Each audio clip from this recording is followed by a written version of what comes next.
live on this thing. Oh, there we go. I'll call her in a sec, Dad.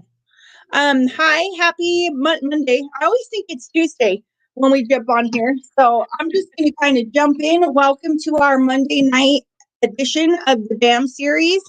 I'm super excited to have this is episode 14. So we've been kind of getting in the groove of doing this, and I'm super excited about our guest tonight. We have somebody who means the world to me. And for those of you guys in Utah, we both wear our little 80s hairdo, not on purpose, but you'll kind of understand why it's kind of fun that just coincidentally, as we get into this, why it's funny that we both kind of have our little old school hairdos going on. But I was seriously going to call you earlier and say, wear your hair like high school, because I am. Oh, that's funny. That's hilarious. Oh, Naccarato. I still have my tree up. I'm like sad to take the dang tree down. I don't want to take it down, but it's going to happen. Hi, Carrie. You can't see her jumping on here. So hi, Sarah. I'm really excited to share, to have Tiffany be on here tonight and share her story with us. And we'll kind of get into that here in a little bit, but I wanted to just kind of start off and check in with you. I mean, for those of you guys who don't know Tiffany, this is Tiffany. I think a lot of people here in Utah do, which is awesome. Hey, but, yeah. So Tiffany is how are you doing? Like how with all this election chaos, with the COVID chaos, with the trying to be a strong woman in recovery? Not chaos. I'm actually doing really well. I do pretty good about keeping myself grounded. I did have one day last week that I woke up before I even moved or did anything. I woke up with anxiety, and that is very unusual for me. But you know what I mean? I'm actually really proud of myself, but it's not me that's doing it. It's God, you know what I mean? It's my faith, and where I just give everything over so I don't have to deal with all the chaos, right? Because if I deal with all the chaos, I would be chaos. Yeah. I know what chaos is to me, Rachel. Yeah. I know Tiffany's chaos. So what's it been like for you? And we'll talk a little just about COVID, because that's how the whole world is right now. And, for those who don't know, and we'll talk more about it here in a little bit, but you work with people, you're a long-term recovery peer support coach. You do, I don't know what your title is at the treatment center. Recovery specialist. I mean, you're all around with multiple different jobs. Yeah. And, we're faced in a really hard time. So what has it been like for you just being in the pandemic, just from start to now? Like how, as the person everybody needs to be their savior, because you are. Oh, thank you. Well, you know what? I didn't change a lot when COVID hit. I didn't. I mean, I had to adjust things, but I definitely didn't change things, right? So, for example, I kept on working, but I get really red when I speak. I'm sorry. So excuse me, guys. And then I have 10 shirts on. But, you know what I mean? For work, I instead of going into the office on a daily basis, I ended up staying at home. That was an adjustment, but I kept doing it. I kept showing up. Same with service. Service looks a lot different nowadays, you know what I mean? But I would dig around and try to find out where I could help the most. And just things look differently, but I definitely kept my solid roots is my word of 2021. So I'll use it. Thanks again. You know what I mean? But I kept my roots where I needed to be and just switched some stuff up. So yes, someone told me early on in recovery that recovery is about adjustments. So I've really taken that one word and used it throughout my career. I love that. Well, and it does make sense, because I think that a lot of people, when this whole thing happened, I mean, we watched a lot of people, sadly, spiral out of control, and it was those who could adjust to the times. I mean, and we're creatures, we're humans, right? We adjust to our environment, and so whatever situation we're kind of faced in or put into, we can adjust and adapt to it. Mhm. It's just, it's a perception, and it's how we choose to look at it. Like, are we going to choose to, the world's going to end and we're all going to die, or are we going to make the best of what we got today and live how we're living? And I think that's important, Well, especially. too, you have to believe in yourself, right? You can't just like go somewhere and and think that, oh, I can't do this, right? It goes back into your positive thinking, like you were saying. You have to have a positive outlook, or at least a little bit of hope in your outlook, and then believe in yourself. Because if you believe you can't do it, then it's not going to happen, right? So I guess going back to your original question of what have I, since COVID started, it's that I have definitely believed in myself the entire time. And I knew that I was going to make it through this. And I still believe that. I don't know what tomorrow's going to bring. I don't know if a family member is going to get sick, right? Or myself, or we're going to have another huge earthquake, right? I just don't know. And so, but I do believe that I'm going to make it through it. Yeah, I always forget, like, because I can't think too much in the past. And I always forget how crazy things were for us when this first started. Like, we had earthquakes here in Utah. We don't have earthquakes here. We've been told for years, like, Wasatch Fault, and we're going to get, the ground's going to open and we're going to get sucked in. And that doesn't happen. And then we have like this pandemic, and now we got to wear masks, and nobody can go to work, and your kids can't go to school. And we're having earthquakes, and we had some crazy windstorm. Like, it was a weird year. I mean, I think for sure it's earthquakes. Like, I love them. Is that so weird? Yeah, they're fun, dude. When I had one in Cali, and I was like, oh my gosh, this is the coolest. The walls were going like this. And I was like, oh my gosh, this is so rad. But, it's like a trip that you're not by. Yeah. How was your holidays? How was New Year's? You got to take a little mini vacation. I traveled a lot in December. That's actually a big part of my recovery is, traveling. And I think I did, don't quote me on this, but 20 months of traveling once a month. Oh, that's rad.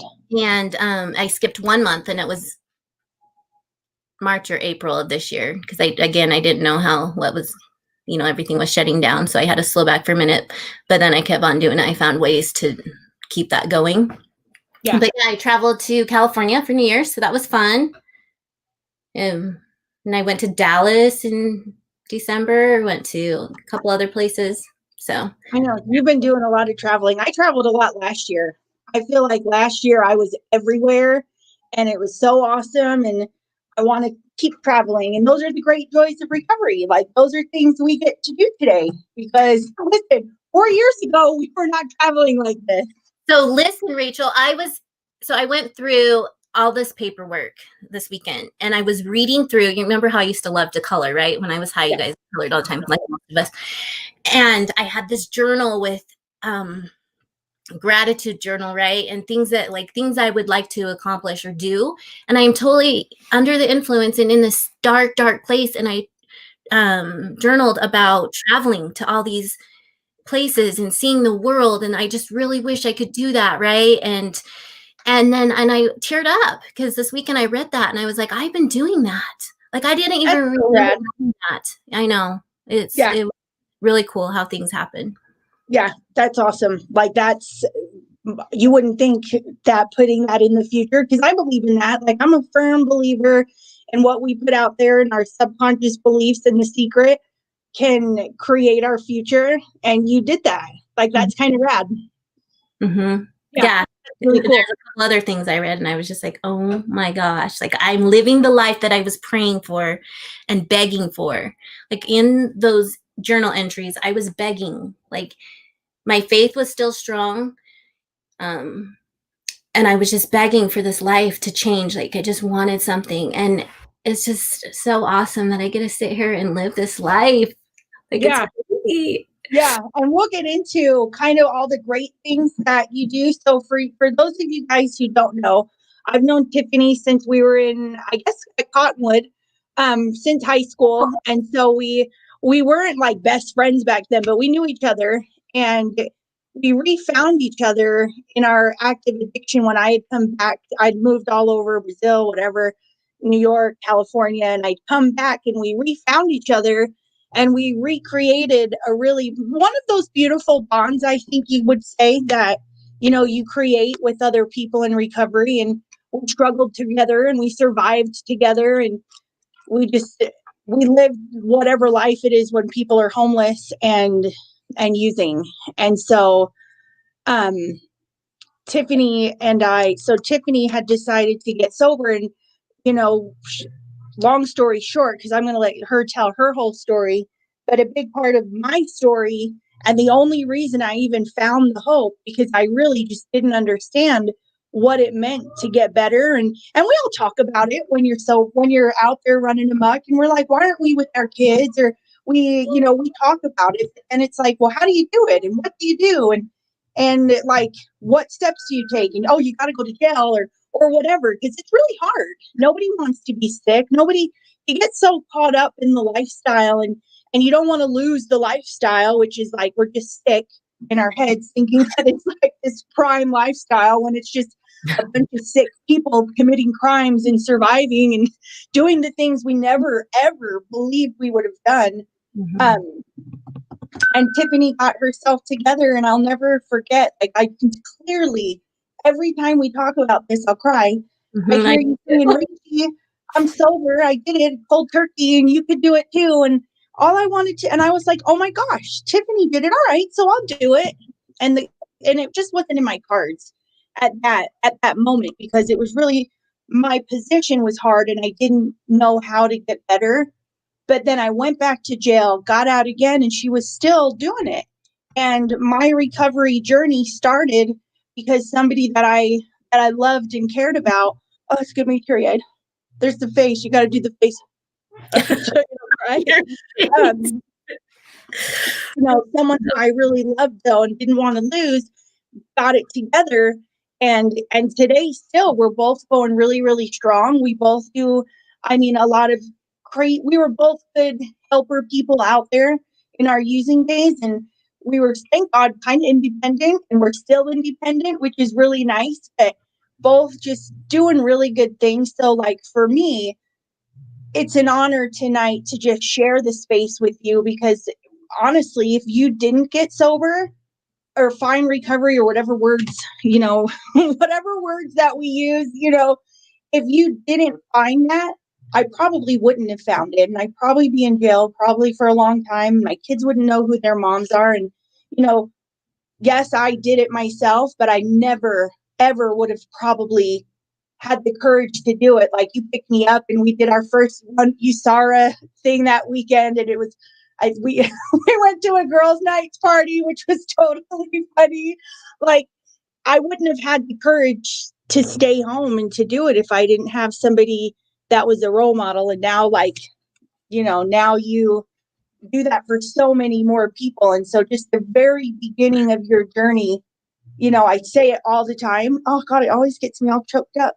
I'm over here shaking and twitching because you got me emotional. Oh, dude, but it's real.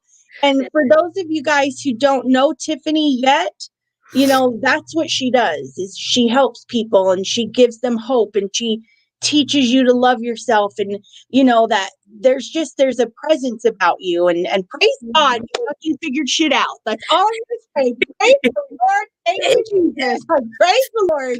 Because if you didn't, I don't know where I'd be. So with that, let's talk about you. Because this is not about me at all. I just love you so much, and I'm grateful. I'm all watery. My eyes are still watering. I just want to make sure you know that I'm thankful that you bring that up when you tell your story. It not only shows me value in others, but it just really shows me how this works, right? So, because people did it for me too, and you've done it for, others. And so it's really how we do things in the recovery community. We help we help ourselves first, and then we're hoping that, other people will want to help themselves with our help. Yeah. And so by a good example, like, and whether it doesn't matter, what it is, like, if one person can get better, and that creates that beautiful domino effect of you can get better. If he can get better, then she can get better. And it's just a beautiful a beautiful thing. So I freaking love you. I'm so grateful for you. I can't wait to hear your story and You've already heard him. I know, I know. I already know it, but I'm excited to hear it anyway. There's many who don't. So tell us, like, how did it start for you? What was it like growing up what was growing up like for you? Grow up was chaos. And so, I just thought that was normal, Parents divorced when I was young. I had very young parents, and flip-flopping from house to house, and both parents not being really stable when I was younger. And so having aunts and uncles and grandma and grandpas and everybody else taking care of you, and never really feeling like I fit in. And I might have looked like I fit in elementary and junior high and high school, but I really didn't. Like deep down, I always felt like I didn't belong. And so I was constantly searching for that security, stability, just love, you know what I mean? Because with that comes along with, like, I'm sure my family loved me unconditionally, but I didn't feel that, you know what I mean? I felt like I had to be this person for my aunt to accept me, or my grandma, or which is totally, when I got older, I know that wasn't true, but that's where it started. Just not sure of myself. And I always talk about age 3, like it was my very first memory of me being curious of drugs and sex. And so, and it's crazy. Yeah, like age 3, it just kind of like, I didn't know what it was exactly. I knew they were both naughty. Well, you know what I mean? Both naughty, and I wanted to know more, and the cool people did them, and that's how you belong. So I constantly was searching for that through my childhood. And then, like, I didn't really start using substances seriously until my late or early 20s. But in high school, I would dabble. In fact, Rachel, I think we did something one night. I don't know. Sure we did. Listen, I did a lot. I think I did it with you, but I'm not sure. But you know what I mean? I dabbled, didn't have a substance use disorder until 24. But I definitely had a lot of other things going on in my life. Like I wasn't, didn't have it all together, and I wasn't Miss Perfect. You know what I mean? I was searching for, I was like chasing men for sure. I look back and I'm like, oh my gosh, if I would have learned at an early age not to do that. But whatever, it made me who I am today. But still, you know what I mean? That has been like my first addiction was men, and what can I get from men? And, because I grew up watching my mom do that. And always when I tell my story, I always like to say, rest in peace, Mom, because my mom passed away. And so not that, she did the best that she could, but I, watched her as a little child. And so I picked up on that. And again, I looked up to my mom and I thought that was the cool thing to do. So I kept on, trying to do it. And it brought me a lot of heartbreak, which leads me into my substance use. When I was 24, I was with my ex-husband, and I thought we had the perfect little family life. Life was great. Like the relationship I was searching for my whole entire life, I thought I had it, and I was a single mom before he came in, and he stepped right in and helped me. And he was very good looking too. I always kid around with him and tell him that's the only reason why I married you is because your abs, right? So like I kind of was, right? Like, yeah. And so whatever, but really hot, had a good career going on, and so did I. And we just had this perfect little family, dinners at night, just stuff that I didn't grow up with. And I really thought that was my purpose, and that was like where I was supposed to be. And, things didn't end up working out, and there was some betrayal, and he ended up cheating on me. And that night that he cheated on me, I became addicted to a substance. So yeah, that was the first time. I think you've heard this too, Rach. That was the first time my heart broke in my entire life, like downright broke. Like I really don't know if my heart could ever break the same like that again. And so it turned me in, you know, I didn't know what to do. I didn't have any coping skills. I didn't know like who to turn to except a substance. And so I started using on a daily basis, started losing everything that I owned. And then in the process, I got my husband that never did it addicted. Right. And so here we are now, totally like our little family life months ago, to like, I think I weighed 78 pounds. I talk about it a lot. I weighed 78 pounds when I was first starting. And it was around Halloween. So it's crazy. Like the holidays. I know you love the holidays, Rachel. I don't. And I'm trying I do too. because it reminds me of that time when I was 24, sticks, like totally gross, skinny. People, all my family trying to guess what's going on in my life, right? Disappointing my little child. And then just the failure of that family life that I was dreaming for. So the holidays are rough for me. I wouldn't say they're rough anymore. Like I'm adapting. There we go. I'm adapting. Like I don't, get worried about using or anything over it, but I definitely have to switch things up. And that's okay. And I'm still switching things up, and we'll just see what the future holds. But so yeah, we started using, and then I got pregnant, and I was able to stop using, and I left him, went off, and got a good job, decent job, and bought myself a car, right? And like all this, because I started from scratch, and here I am pregnant with, I think my other child was 5. And so, yeah, I started living on my own and like thinking I'm just going to have another baby, single mom again. And then here comes my ex-husband, and he wants to get sober too now, right? And which was awesome. And he's been sober since. So he got sober, and we ended up buying a house and had another kid. And but it wasn't the same. It just wasn't the same. Like we had grown so far apart, and the more work I do on myself, I see that I had a big part in it. Like early on in my recovery, I would have been like, he's a douchebag, he's like, right, and all this stuff.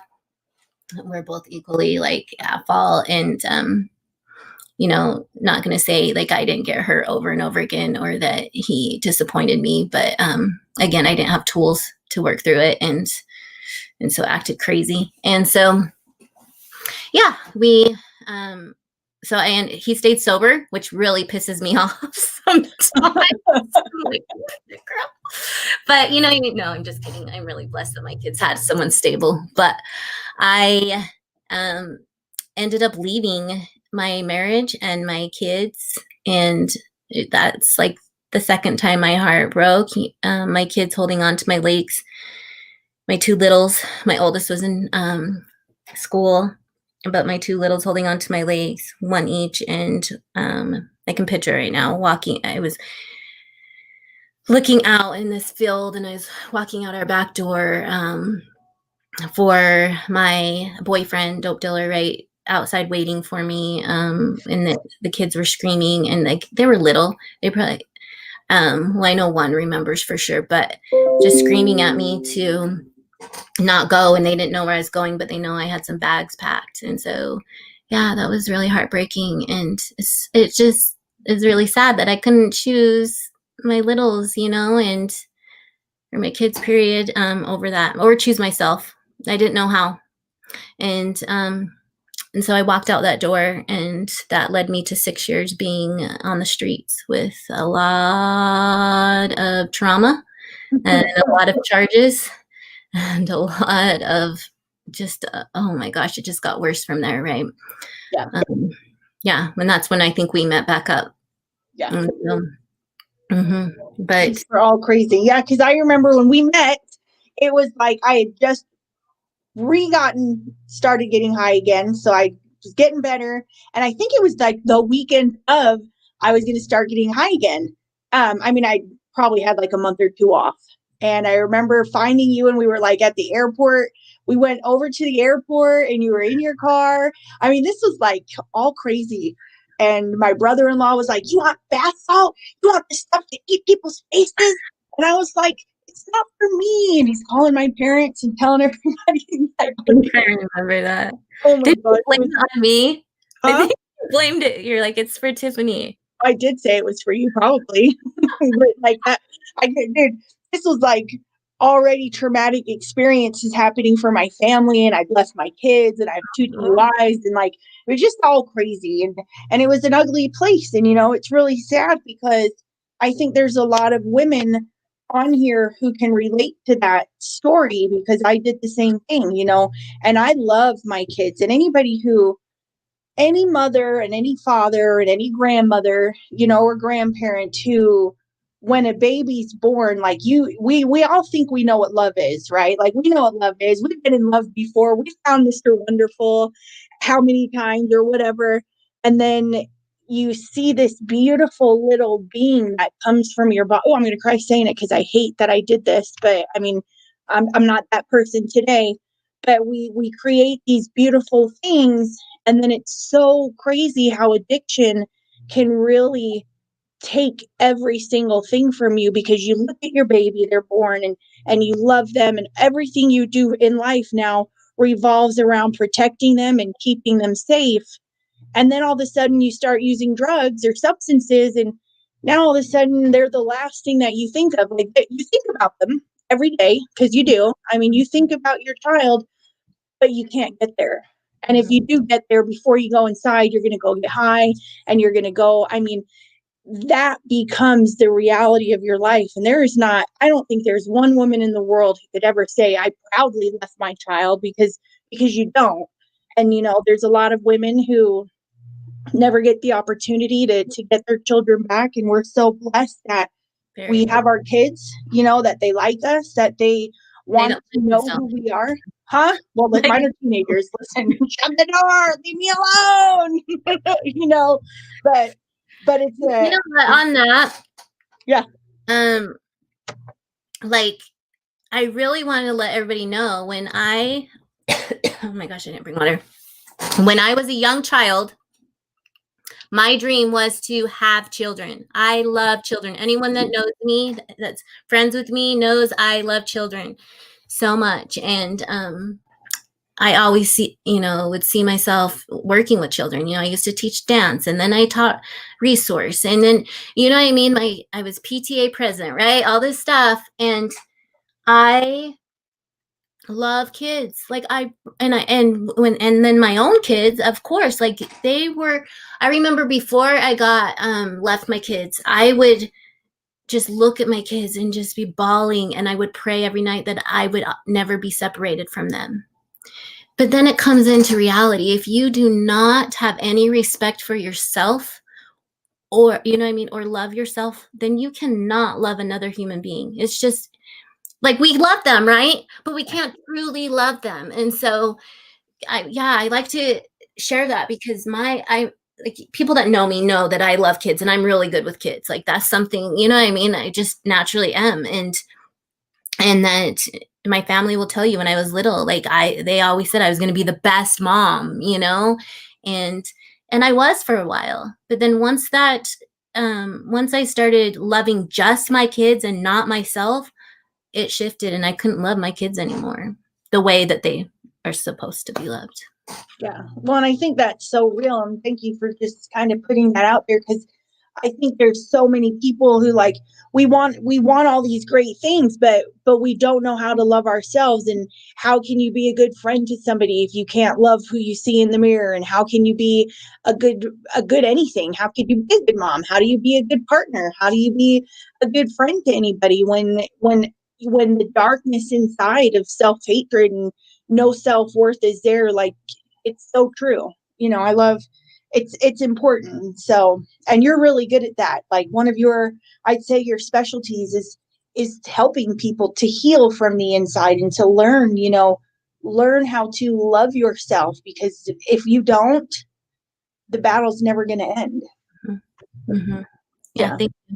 Yeah, it's like, if things are chaotic on the outside, if things are going crazy and not the way you want them to go, you need to look inside first. You cannot sit and try to change your partner, change your job, nothing. You need to change, look inside and really see what you can change in yourself first.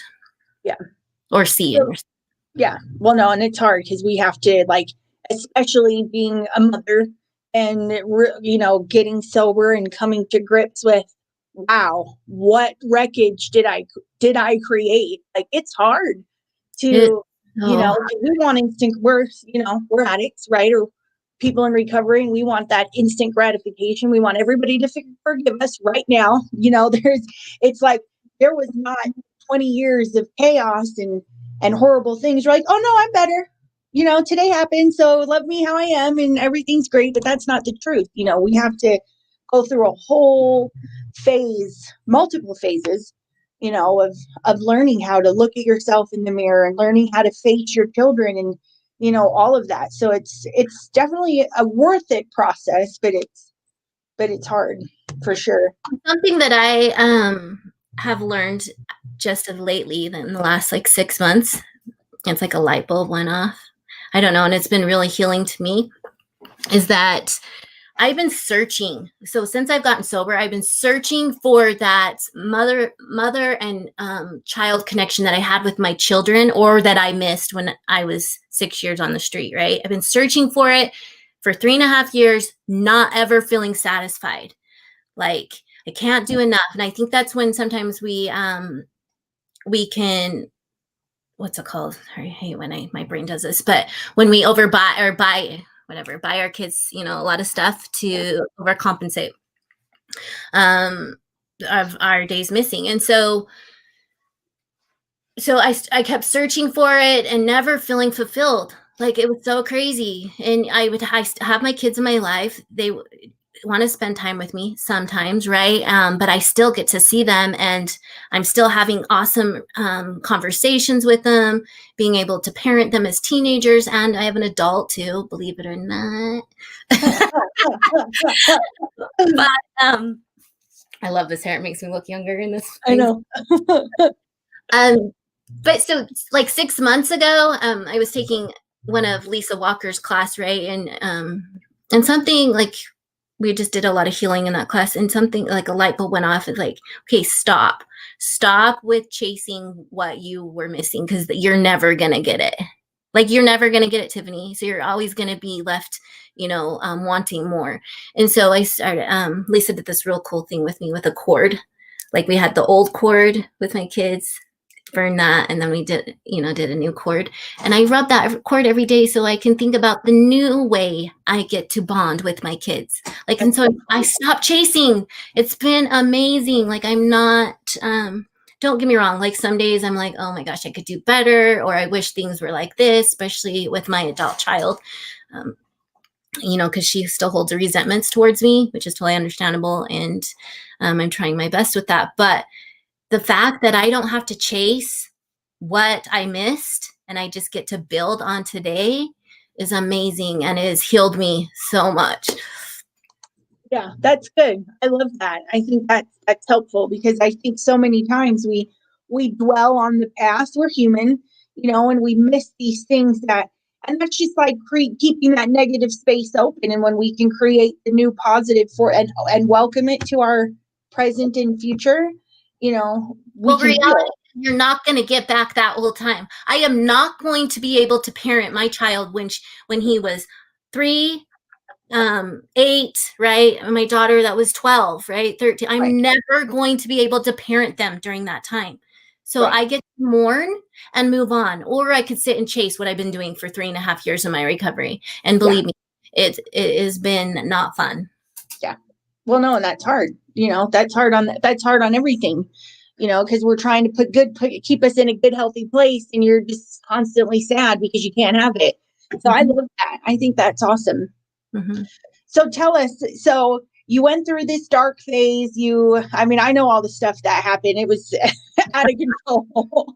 You so embarrass me on here. No, I won't, because it's not necessary. But like, we went through some street shit. You know what I mean? What happens to people when they're homeless and doing all kinds of hard drugs, like not just marijuana. This was not the type of stuff that happens when you smoke a doobie here and there. It was a hard life, and it was, there a lot of healing has to happen. And I remember the crazy night, and you're just being like, Rachel, just take me to my grandma's. Just take me to my grandma's. I'm going, just take me. And I think that was like the weekend you got sober, if I'm not mistaken. Like, I'm pretty sure it was, because I went to jail like the next day. And I mean, it was the day of a lot, Rachel. Yeah, I know, I did, dude. I did. One of my friends still laughs because she was calling all my family thinking I got kidnapped because a situation had happened prior. And so she was so, why would you not think, look for me in jail? That's where I always am. I was always there. And finally she found me in jail, but she thought somebody kidnapped me and killed me. Kidnapped a couple times too. We both did. So no, well, that's what I'm saying. Like, it was scary, like all these little young kids that, they're like, oh, I want to be on the streets and I wanted this. And I'm like, you have no idea what that means. Like, it is dark. There is no love. It is ugly. It's just, there's a lot of trauma that comes with that. So how did you decide, like, what was it for you that you finally just were like, I got to do something different? I mean, I know the hell, but like, for that person who's struggling and thinking, is it even possible for me? A little bit before we get to that part, I do want to, I mean, I won't go into detail and everything, but a lot of, you know what I mean? I like to think I look kind of sweet and innocent. I am sweet and innocent, right? Yeah. But I wasn't on the street, right, Rachel? I was totally crazy. Would do crazy stuff, things that, we don't have time to go into, but I mean, I'm always open if anyone ever wants to hear it. And Rachel will tell you. Listen, Tiffany was the one that I would always say, don't rob her. I'm telling you now, don't fuck her over. Like, she's not the one. She's not the one. And you would never think that, because this Tiffany is so beautiful. But that sick Tiffany was not your best friend. Nope. But that stems from, I will hurt you, right? If you hurt me, I will hurt you. Kind of like what I did with my ex-husband, and it started, just the ball effect. But so yeah, I ended up at the last, I remember, I don't know exact time frame, but it was like 3 months, right? I ran out of my inheritance that I got from my mom that passed away. A lot of money. And I'm sure you remember that, Rachel. I had tons of money on the street and I kept getting robbed. And then I would make bad deals or buy fake dope, right? Just stupid stuff. And so anyways, I ran out of that money. My fiance, one day when I share my story, I'll change it to not fiance, but whatever. He was my pretend fiance on the street. So he went to prison again for the 3rd time. And like, we've been doing this vicious cycle forever. The other guy I was dating had just went off and started dating one of our friends. And so didn't want anything to do with me. So here I'm alone. I got raped again for the 2nd time. And I was such a victim. Like, I remember the first time I got raped, I was like, oh no, that's never going to happen again. Because that one was brutal. The second one was different, right? He was just like dangling dope over my head and took advantage of me. And anyways, and I let it happen. And that really bugged me, really bugged me. Because like you said, I was mean and I didn't bow down to people. But for some reason I went to victim role again when that happened, and I was a victim. Not gonna not say that, right? But I was a victim. And so anyways, and then I totaled my 4th car in a year or 2 years, brand new car again, right?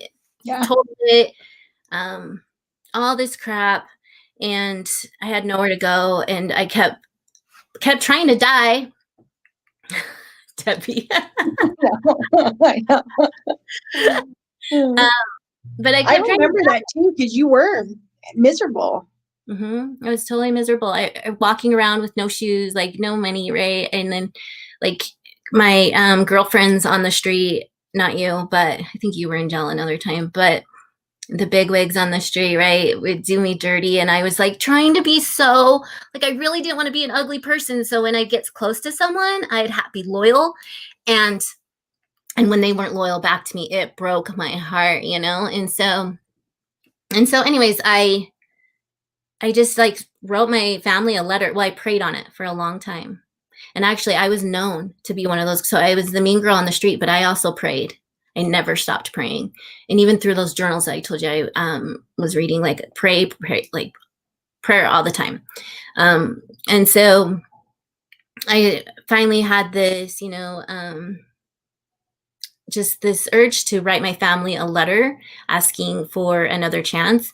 And then they gave me another chance, and it was like not on my terms at all. I thought I was going to go to like some fancy, right, rehab center and be on vacation and like just be welcomed into the family again.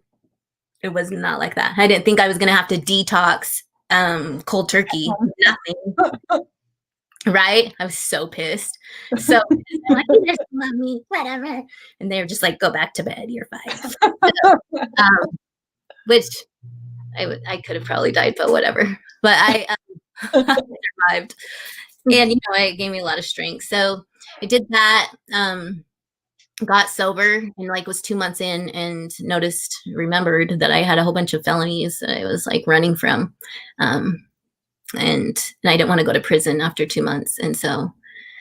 And really going back to your story, Rachel, so that 2 months, I got sober May 30th, you got sober July 30th. I remember because I got into drug court July 30th, right? So I do remember this.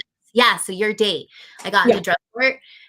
And I remember when you saying that you were going to make the change, like it gave me another little pep, right? So I did really good.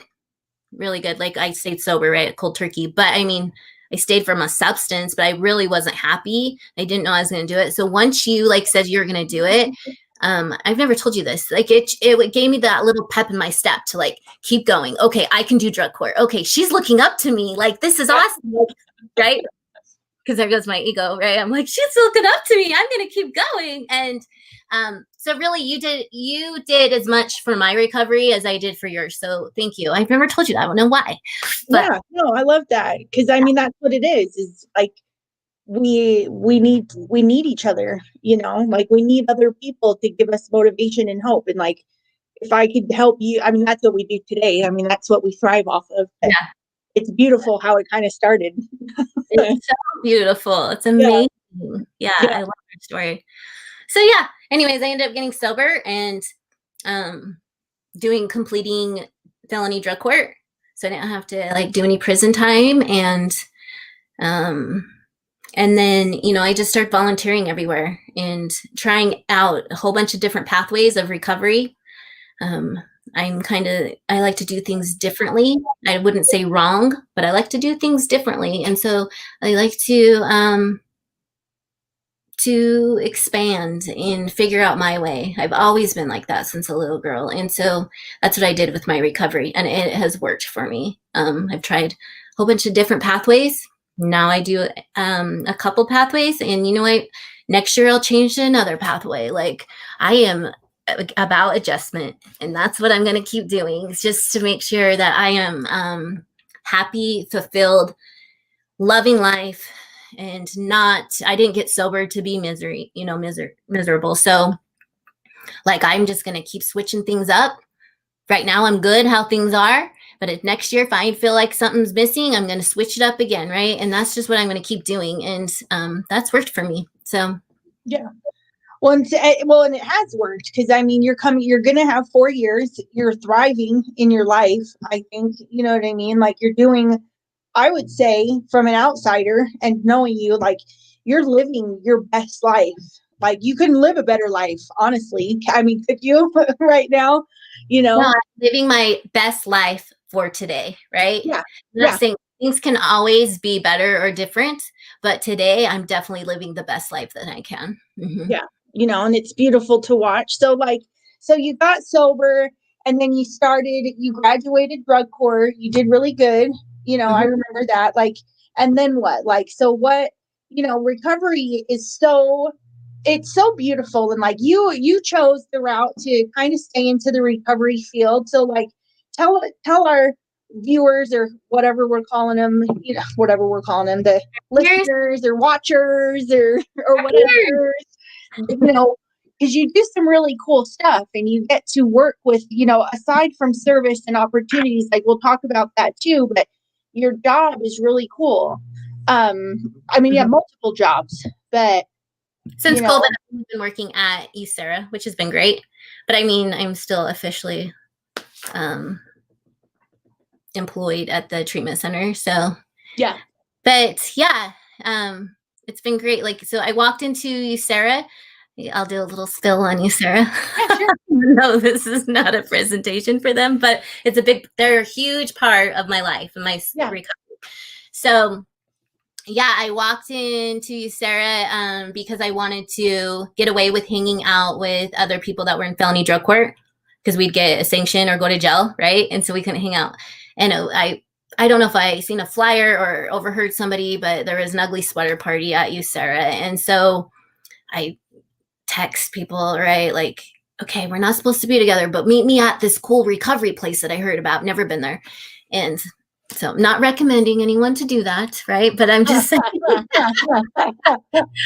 But I met a couple of my friends there, and we walked in, and it was a lot of fun. Like, it just felt like home as soon as I walked in, and we had fun sober. I think that was the first time I really, besides with my family, because my family made sure that I had adventures and enjoying life. But the first time being out, right, without family, with friends, and not having a substance involved. Like the laughs that night was hilarious.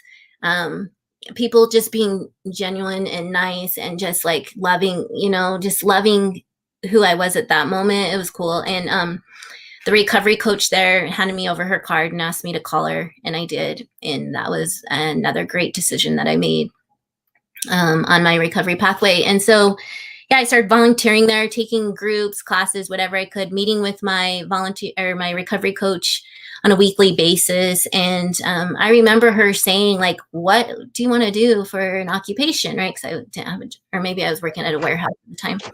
But I remember at the bottom of my throat, I can actually feel it right now. Like, I wanting to say, work at USERRA like you, but I stopped myself because my self-esteem wasn't there yet, right? And I didn't think I could. There's no way that me, Tiffany Naccarato, could work at USERRA and or be like everybody else that worked there. And so I didn't say that. I barely spit out, I want to work in the recovery field. Like, I think it was very low toned, right? And not confident at all. And I was so scared that she was going to say, you can't do that. And she didn't. She cheered me on, and she was just like, okay, well, let's make that a goal, right? And that just happened with different goals that we would set for, it didn't matter if it was with my transportation or social life, right? Mental health, all the stuff. My team, right? Oh my gosh, what a blessing. So yeah. If people didn't know, I'm not ashamed of it. But I have implants. And so, yeah, I thought it was a big blessing of recovery. So I say I'm so thankful every day because, yeah, I love to smile. And I smiled even before, when we first got sober, I would still smile with a messed up mouth, but I didn't care. But anyway, she would help me with that. And I started knocking them off, and then my self-esteem went up and up and up. And I ended up landing a job at USERRA, and it's been an amazing experience. I get to help other parents, mostly parents. I mean, some other individuals, but mostly parents get back together with their kids. And again, that goes back into the healing circle of life, because I missed out on their young. I get teary-eyed because I'm still healing on this part, but I missed out on my kids, young life. And again, chasing that always. And I couldn't do that. I can't give myself that back. So that's why I'm so passionate about what I do, because I get to help these parents not miss out on what I missed out on. Right. And no, I can't save them. No, I can't make them do anything, but I can love them through the process, and, give resources, give maybe just a pat on the back or a hug before COVID, right? Just sometimes I just sit and listen, right? Because they just want someone to listen. But yeah, it's been amazing because most of the parents go and get their, they complete their family recovery court, their DCFS cases, and then I still have contact with them after. And so, and to be able to be a witness to their journey is truly, truly, truly a gift. Yeah, I think that's awesome. I think it's so awesome that you get to do that because it's such a fitting role for you. Just, I mean, God gives us what we're supposed to have, and there's probably not very many people that would be so great at that particular job because you have passion behind it, because you know what it's like. If you don't know what it's like to not have your child and to be with them, I mean, you didn't get them taken from BCFS, but that's besides the point. Like, you know what it's like to be a mother, and so you can love and show empathy to that, as knowing what it's like to love children. So, I mean, it's the perfect job for you. I think it's emotional just because, I mean, you're seeing people completely, women broken, and we're women. We just tend to naturally want to help other women. It's just kind of, we're nurturers. So I think that's really cool that that's the position that you have. And how amazing, again, coming, this is how recovery works, the community, like I'm helping them, but they're helping me so much, Yeah. like Yeah. being able It's always a circle. It's just always a circle. Yeah, it's beautiful. I'm like, you guys help me just as much as I help you, or maybe even more, So, yeah. It's beautiful. So that's my job. So tell us about service. You have been involved in service forever, like since the beginning of your journey. Like, you're super into service, which I love. I mean, just with you've always, and just thank you for always supporting me and my journeys of, with YPR and with B.A.M. And yes, you've always been such a big supporter and believed in me, and you're good at doing that, and been willing to help me find, do with the things that I'm passionate about. So just, I want to make sure, like, I appreciate that. Like, I don't say I thank you enough, and I know you don't need it to hear it. I mean, you do. We all need to hear it, but your support has always been, I mean, from the get-go. So just, I'm not going to beat that dead horse because I love you and I'll just cry again, but thank you for that. But other things that you do service with that you're passionate about, because you're kind of have your foot in a couple different areas. Like, you do, what else? You do Soap to Hope. Like, you could tell us a little bit about that. For today's National Human Trafficking Day. It's probably not the right blue, but it's the only blue shirt I had. Yeah. So anyways, got that. So Soap to Hope, we go out under the city lights and help hand out hygiene resources, give peer support to women and men and teenagers that are being exploited. So yeah. And it's definitely helps me that I do that because there's many reasons why I do that, but I love the crew, right? The tribe, January calls it the tribe. I love the tribe. I love that I get to experience people at their really rawness, because nighttime comes out and they are raw, right? And I get to love them for being raw, and maybe something that most, normal people would look the other way for, but I get to love them. And that's I love when you put in my, in the B.A.M introduction, you said this girl, what did you say is defined? You're the meaning of love or something like that. You are. That was the best compliment. Thank you. Because I do every day. I look in the mirror and I'm like, please, please, please, just let me love people and see people for their light, right? And so, thank you. Yeah. But yeah, so we get to love people and help them, and just if they, want out or want to talk or want change, not out, change. That's what I should have said. Then we're there to help them with that. And if they don't, we still are there to love them. So there's that. I have been doing the alumni for specialty courts since I've graduated. So 2018, and that's been fun. We get to put on events. We actually, now that I've work at USERA and do the alumni, we've got to combine both organizations and put on some awesome events throughout the year. So the last one was the trunk or treat. And then the alumni did a Christmas one that I took a month off because I told you I was traveling. So I'm like, I'm going to step back for a little bit, do some self-care. But so, yeah, I do that. And then, of course, Rachel, I followed you around. What was I? I was the volunteer coordinator or something. You were our volunteer the lead for volunteers, and we were adamant about real legit customer service or community service because we want to stand tall with integrity. But that was so fun, though. You know what? It was fun. That was huge in my recovery. Again, a pathway. That was a pathway that I focused on, and it delivered, and it helped me grow, and it gave me so many cool opportunities, Rachel. So thank you. Like, it just really, I did service prior of that, but that was like the one where I took on an actual role and made sure I was there every week, right? And like, it was just my first big thing. It was awesome. And YPR is awesome anyways, like YPR is all over and so well known. And so I'm glad that I got a little taste of that. And I actually was just telling my coworkers today, YPR is pretty cool, you know? And then B.A.M. And then you put together B.A.M. and so blessed. In fact, when I coach people, and if anyone needs like community service or wants to get involved, like I tell them to, I don't tell them, sorry.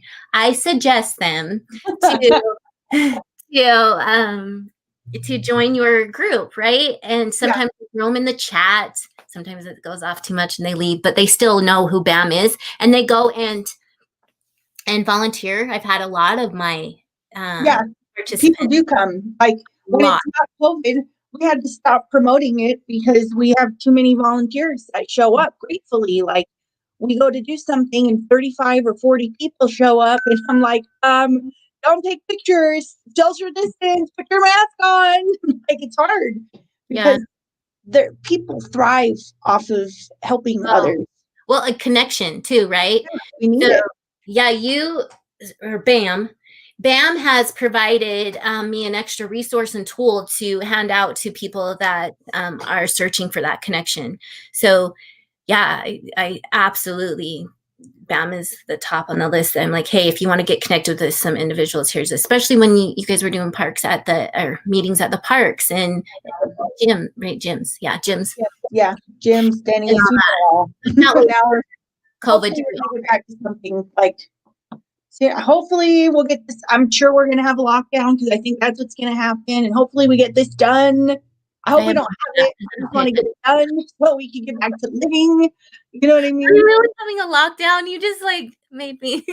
Well, they've been talking about it since the election. So I think we'll have another shutdown. I know, dude. Like it's been a year. Let's get it over with.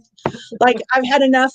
I don't want to watch any more TV shows. I don't want to connect with the television anymore. Like I want to be out. I want to be helping people.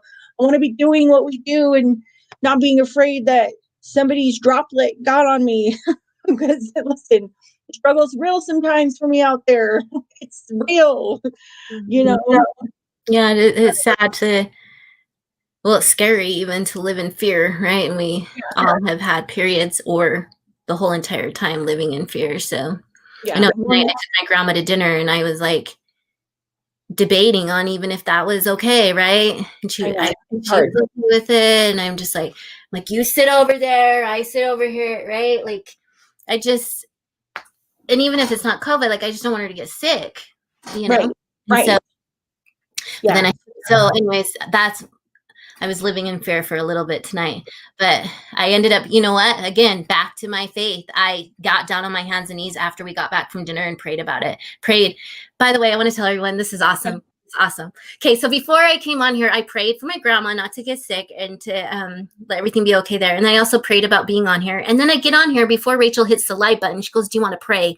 I was so happy because no one's ever done that with me before I spoke. So that was so cool. Yeah. Well, no, I mean, we have to pray, you know. I mean, for me, that's my faith is that, and I love that we can talk to God together. Because listen, 4 years ago we were not doing that. We would have been begging for get us out of here, but we don't get caught. but it's beautiful. I want to tell Debbie, I know, I'm sorry, I heard that you had COVID. I'm so sorry, sweetheart. I hope you feel better. Yeah. I thought she was talking for a second. She's still on there, right? Yeah, she is. Well, I think so, but I thought she just said something. I was like, oh my gosh, how did that happen? So, for you, Debbie. I love you. Yeah, we love you, Deb. So there was one other thing. So before we wrap it up, like we'll give a hope shot, but like what's the one thing that you can tell somebody? I wanted to talk a little bit about goal setting, but I don't want to be on here forever because I know people want to go home and whatever. But the one thing you can tell that person who is looking to get better and the fear of getting better is in their way. So, like your hope shot to them. Mm-hmm. My hope shot to them is that you are in charge of your own happiness. And so I always say this, don't ever place your keys of happiness in someone else's pocket. And so that means that you need to start with love. So you cannot go anywhere without loving yourself. So if that's as simple as connecting with yourself in the mirror and finding out who you are, even if it's somebody that you're not proud of, find out who you are and see how you can change it. And yeah, and I'm here to help like if somebody wants help with that, I totally can help them with mirror work. I'm huge on it. Yeah, I love mirror work. I totally believe in it. I talk about it all the time. Like it's real. For anybody who doesn't believe, you can find, self-healing through talking to yourself and telling yourself you love your I am statements in the mirror. Write them down in the morning, say them to yourself, and just like watch your world change. But Tiffany is amazing. For all of you, anybody who is looking for, if you're looking for a strong woman to connect with, I know Tiffany's inbox is always open. My inbox is always open. Messages get lost in my phone. You're probably better at it than me because my phone never stops. But more than mine. But I will say this. So my message box is always open. Anybody can reach out to me. But I do take time for self-care because I love myself. So just remember, like when you first get thinking that you need to make up for everything that you've done wrong, like I'm being spread in so many directions and all this stuff, I do take time for myself. So yeah, make sure you do that too for yourself. Yeah, it's good. So thank you. So if you need to reach out, USARA is a great program. They do peer coaching. They have, there's so many things that USARA does that's great. They have like the Family of an Addicts class, craft class. What else is over there? We have meetings, events, prior of COVID. We did have COVID. Everything's different. It's just hard, but it's beautiful over there. Long-term coaching, and then we have short-term coaching. If you need help in the emergency room, you can ask for a USARA emergency setting. You can ask for a USARA coach, and they will send one down. But yeah, I'm a long-term coach, so we do that. And yeah, check out our website. Yeah, check out the website. I'll put it in here in the comments if anybody wants to look into that. Tiffany, when this is over, I'm sure she'll have a comment written in the feed so you can reach out to her. You can reach out to me. Just be safe out there. It's wear your mask, wash your hands, social distance, don't breathe on people. And thank you so much for sharing this space with me. I love you, Tiff. I love you too. Thank you. Thanks everybody that messaged and commented. Hold on. Is it off? No, not yet. It's almost